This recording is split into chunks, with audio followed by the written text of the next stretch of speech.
Welcome back to Lucore Automotive Services. Today I decided I'm going to try and get this thing to run because why not? It's a complete car. If you don't know the backstory on this car, we have a weird obsession with these little AMC AMXs, AMC Spirits. Austin bought one about 3 years ago, which we've completely brought back to life. It's actually gone on 2 power tours already. He's put, I don't even know how many miles on that thing, at least 10,000 miles on that car. He drives it all the time, and it's a hoot to drive. It's really a lot of fun. It's a 200 horse to the wheels, V8, 4-speed manual, not a posi, ironically enough. So we need to fix the posi traction situation on his. But he paid like $1,800 for that car when we found it. He drug it out of a guy's yard right next to the junkyard where it was headed, and basically we saved that car from the scrap heap. Now fast forward a couple years, this one here I picked up for $1,700, mostly because the body was clean and it had a GM 5-speed in it that I wanted for my 65 C10, which actually we're looking for the final parts to show up for that so I can actually move on to that, and we'll video that guy too.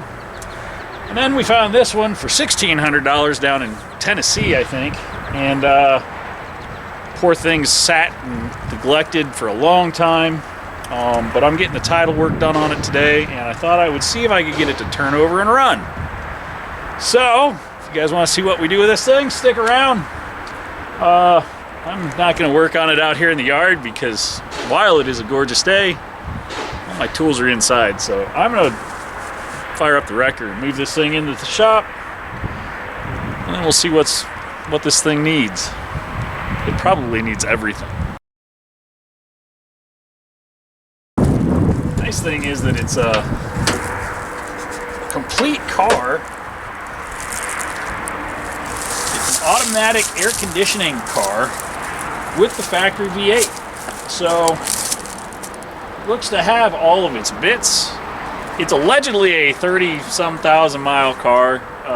The way the door hangs off when you open it, it seems like it would be more like a 130,000 mile car, but from what I understand, the door hinges on these things were bad when they were installed in the factory. So this one definitely needs some door hinge pins and the battery. The wiring's in a lot better shape than Austin's was when we got it.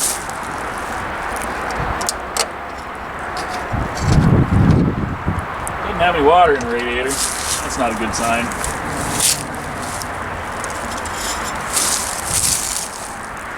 It's got oil in it. 304 2-barrel with air conditioning. I did steal a couple parts off of this car to make Austin's car better. So I need to get a spacer for the alternator and the bolt that holds the big bolt and spacer that hold the alternator onto this thing. So I need to get one of those. I'm sure I'll be able to find one of those readily available. I'm gonna have to reinforce this hood a little bit. But in the meantime, let's get this thing in the shop.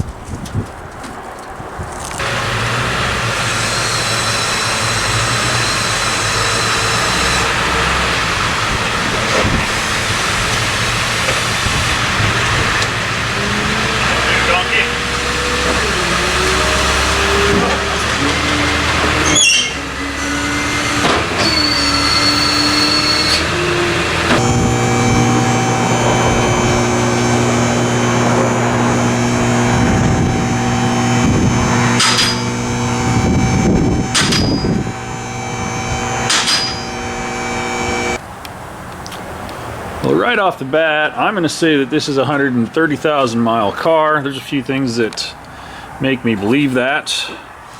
One of them is the suspension is worn out. It has new shocks. Tires were replaced in 2002 or in 02. So maybe it was, yeah, it would have to be 2002. This one still has all the beads, the nubs on the tires. You can see it's still got the nubbies on the fronts. All the bushings are worn out. Cast rod bushings are crumbling. The tie rod ends are loose. That's not great. That tie rod end's bent.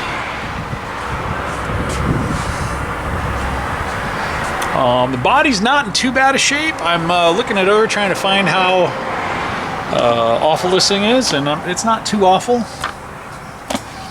Got a couple rear floor pan repairs that need done, which is pretty common. Seat carpet in there.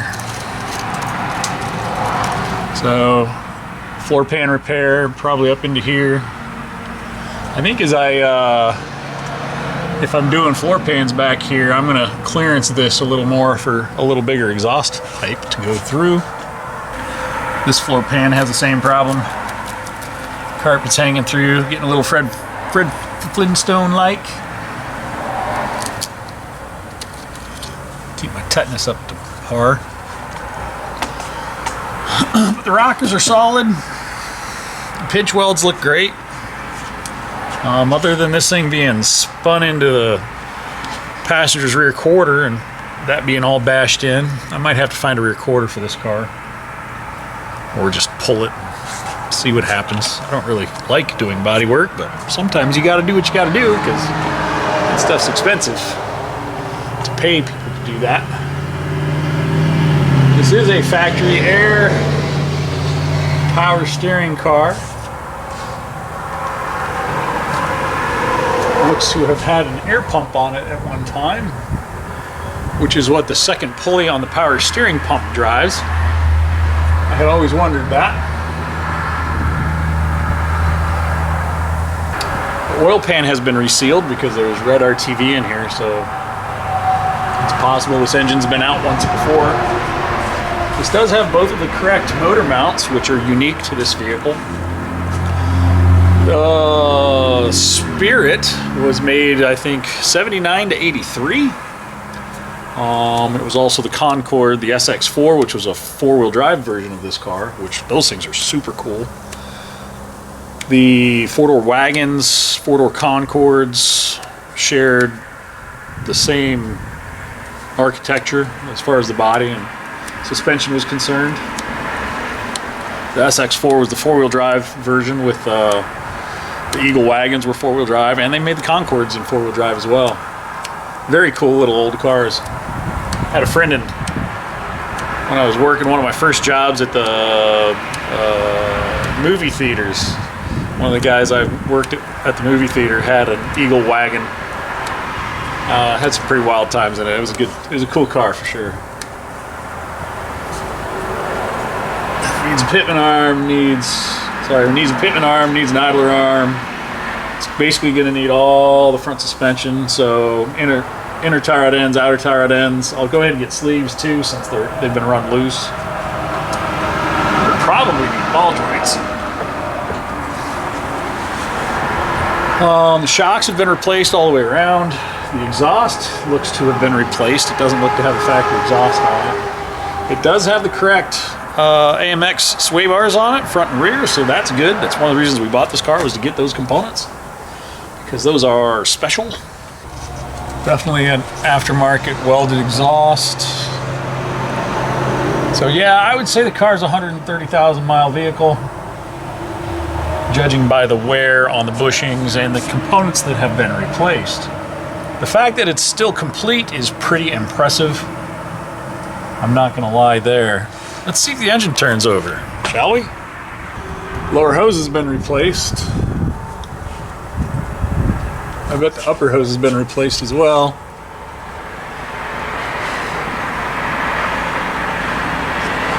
I bet that radiator's been replaced because it is super clean. So it's got some good parts on it. I'm not seeing any rust in the frame rails, and I'm not seeing any rust in the toe boards, which Austin's has really bad rust in that passenger's front toe board. So I think in all this is a pretty good candidate for bringing back to life. Ooh, it's stuck in there.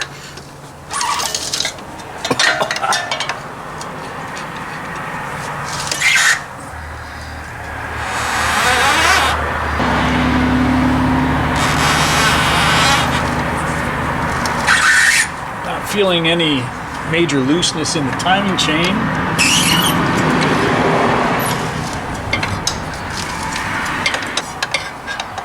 Got new belts on it, new water pump on it.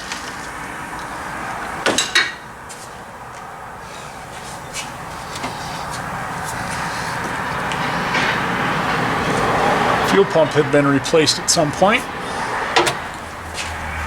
Somebody tried to bring this thing back to life 20-some years ago.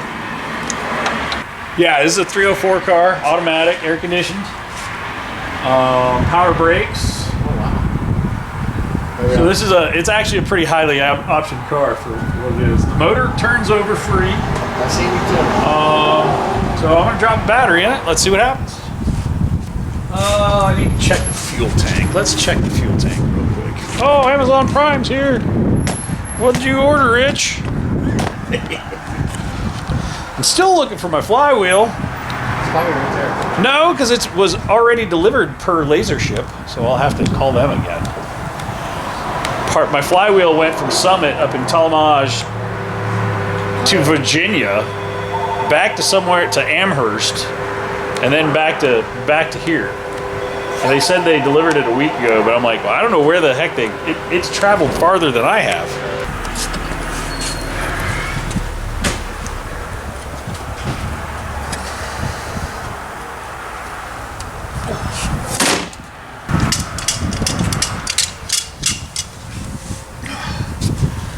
Ain't got no gas in it.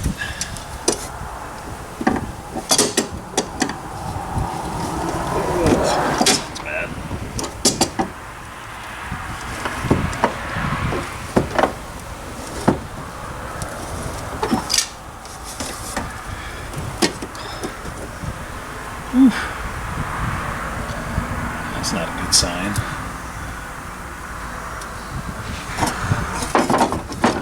Smells a little like burnish. That smells horrible. The distributor cap's been replaced, as have the wires.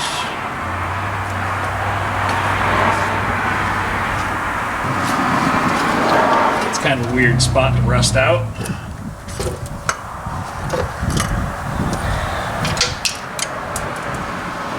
Gravity. Hey, it hit the ground though.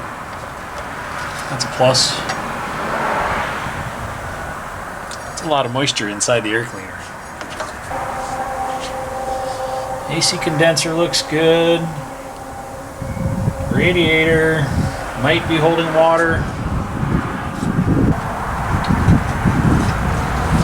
Got a radiator full of Mountain Dew. It smells horrible. They changed out. Wow, it still has all of its vapor canister hoses and everything. That's impressive. This is like the prize of the whole car is this grill. These things are super hard to come by. Got one dent in it right there. Too bad it's not all broken up.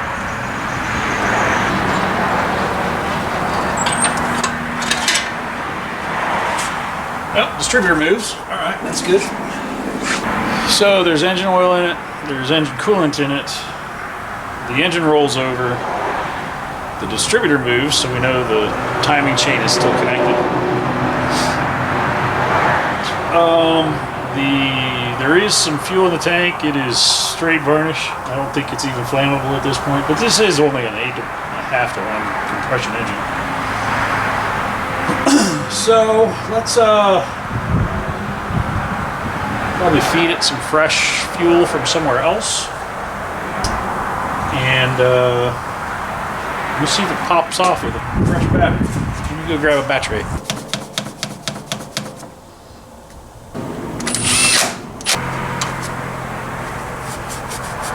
Try to get a good connection, shall we?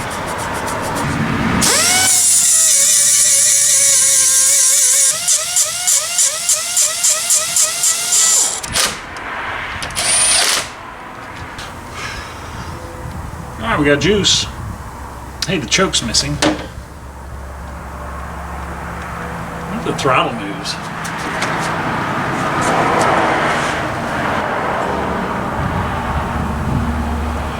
Throttle's locked up.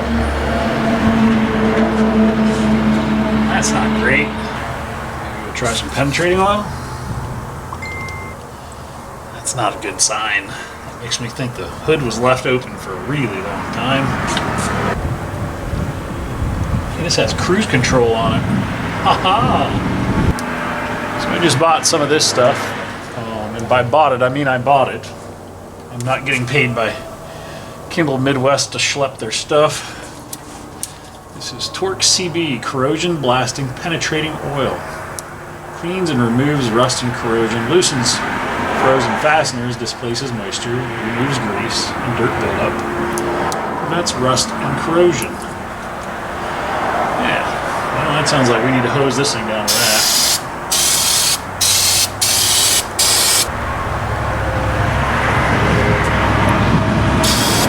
Oh, it smells like bubble gum. Double bubble? It smells like double bubble. Well, let's drop some fuel down its gullet and see if it pops off.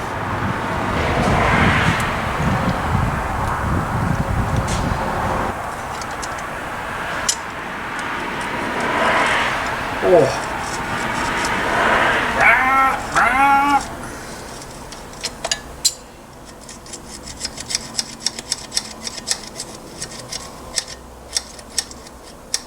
That's better. Nothing made a home down in there. I poured some fuel down there. Let's crank it over, see if it spins with the starter or not.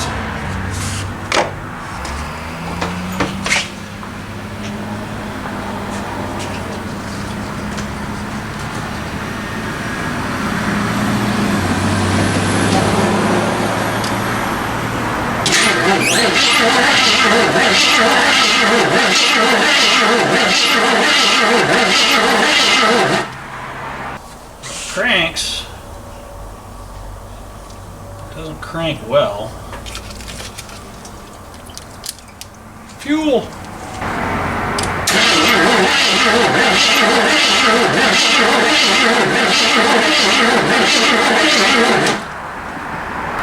Let's check spark. It has no wires on it, so let's check firing order.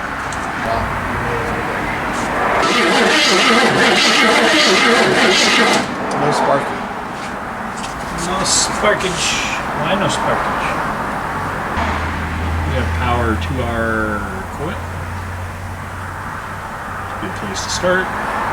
So this thing cranks over super slow, which makes me think it's got bearing issues. But it also has no spark. It looks like the black goo melted out of the Motorcraft ignition module. It probably needs an ignition module. And check for power up to here, and that will at least tell me whether or not I have power to my coil. It's 12 volt, uses electronic ignition.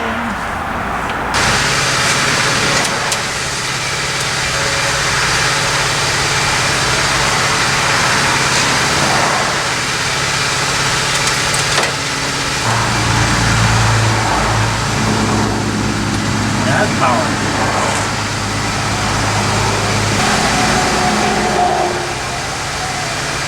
Oh, dirty rats.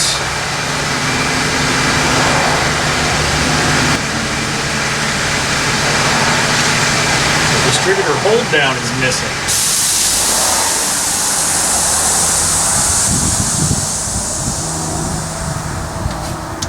I bet there's a whole bunch of water inside this engine. Because that spot will hold water if the hood was left open and it got rained on. So let's drain the oil out of it and see how much water's in this crankcase. The distributor's not seated all the way down, but it's locked in place.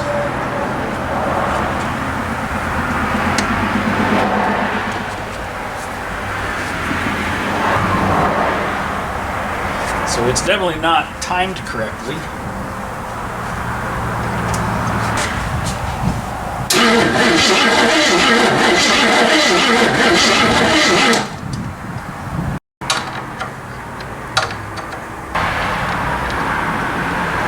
It's oil. It's black tar. But there's no water in it, so that's a good thing.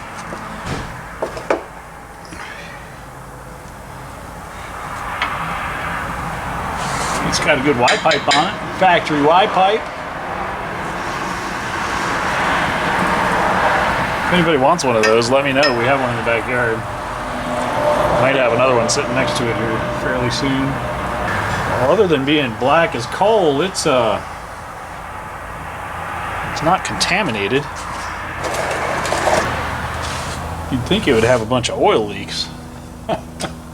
Although it probably will if I get it running.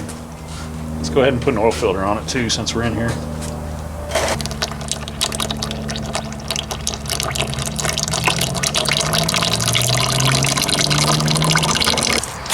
Now you guys are gonna have to go use the restroom. Water trickle. Wind's making a mess. Knock the dust off of that guy. I mean, we're in here, we might as well put a filter on it too. Probably throwing $6 away.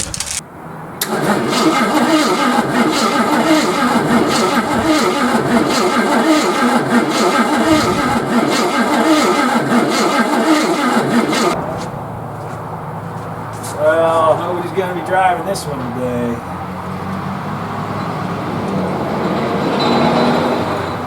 I'll have to see if I can get the distributor out of this thing and make sure that it works correctly. And then probably get an ignition module coming for it. So that's where the story ends with this one for today. Thanks for coming along for the ride. Click like, subscribe, leave us a comment below. I thought it was just going to be stick a battery in it. Well, I did that. I stuck a battery in it and turned the key. It didn't work. Carburetor's locked up. No spark. Cranks over horribly slow. Does not sound like it has compression. It does have Mountain Dew in the radiator. And it had oil. So it doesn't need a radiator. No, the radiator actually looks like it's been recorded. The fins on it look amazing. So it's got new hoses, new belts, new water pump, new cap.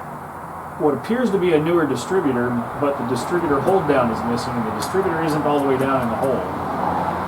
So there's multiple things going on with the Dizzy. The distributor does spin, the engine rotates, but it sounds like it's got spun bearings. It also doesn't really sound like it's got compression. It's got a little bit of a whoa. Right, but it's not gonna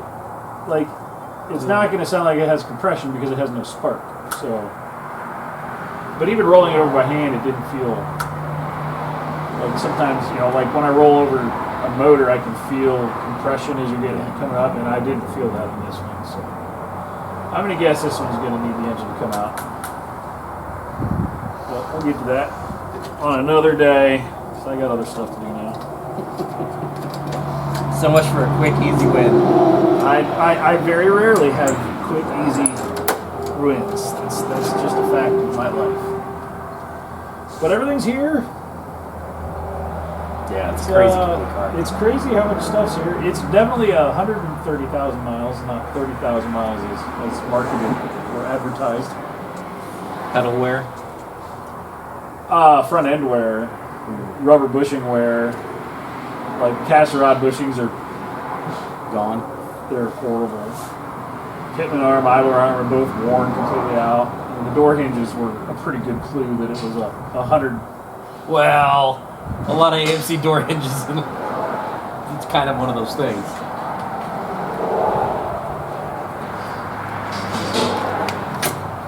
Power brakes. It does have power brakes.